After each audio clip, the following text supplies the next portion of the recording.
forward.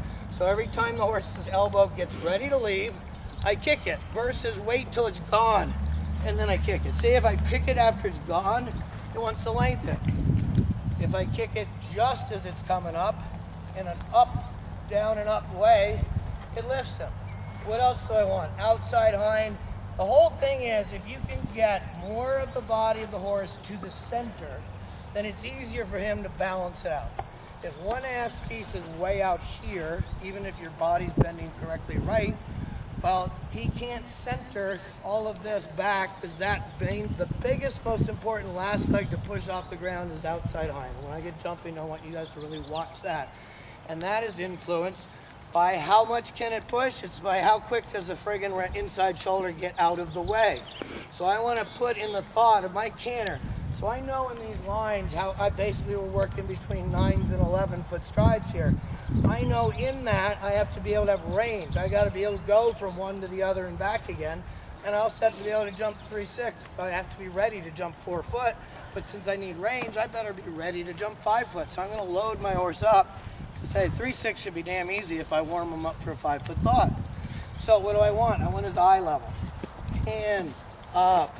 Chest high, my eye level. Now I can look right over my palm of my hand through his head to my 5-foot jump 8 steps away. Pull in flexed is what we want to jump the horses. Not pull down flexed like an equitation. This is not a good jumping flat work for horses for very long. Nose in, head down. Now, where is his eye level? It is locked one stride, how many a full stride? One stride, maybe a half in front of him on the dirt. And if I headed to a 5-foot jump right now in this balance with me here, how many goddamn things is he going to have to do to rock back and get on his hind, off his shoulder, on his hind end, and then use his neck to get across the oxen? I have him in a straitjacket. I'm going, I'm going to make your job as hard as you can, and then I'm going to kick you when you don't do it.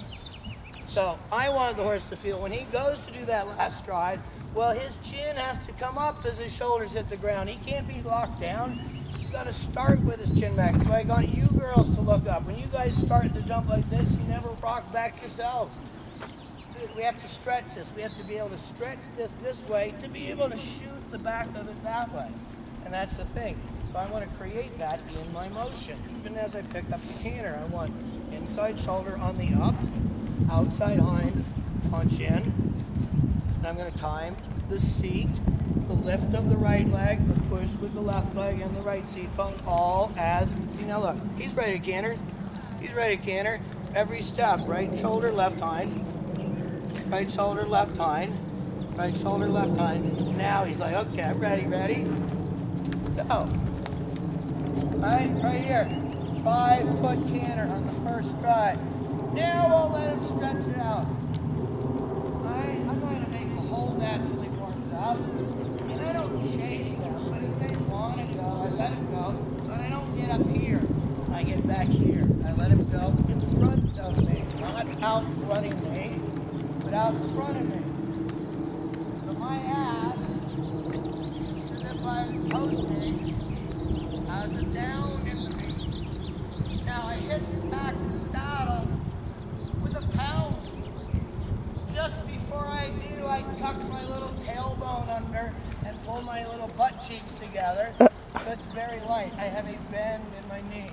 I have a working ankle. I have a spring in me. I have my tummy.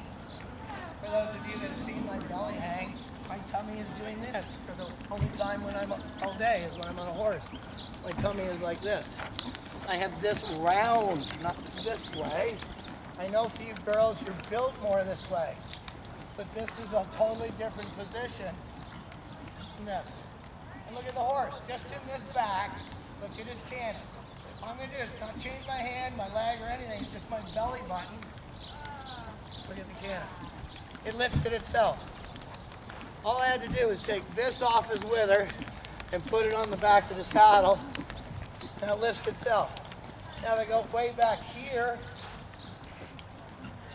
Look how light it is. Even strung out with his nose out. Alright, now, when I tell him to the height of the jump is this range. I tell him where the jump is to this range. I'm working those those together. I have his inside leg measuring. I have his outside hind measuring. All right? That's not a normal step right there, but I knew if I had it centered, he could put all 4 feet between forefront of that. All right? Because I have him light. Haunch in. Springy. Springy. Don't give away haunch in. I can keep it bouncy. Haunch in right here. All right? You see how he jumped up? Because he thought more of getting his ass under his hip. He had to rock back in that short of a stride. I have a bend. Light, but bend. Around the middle. I'm sitting on the inside hip, working the outside hip. Little hop, punch in, punch in, punch in. All right, I didn't take his eye off where we're going. I moved his ass more to where we go.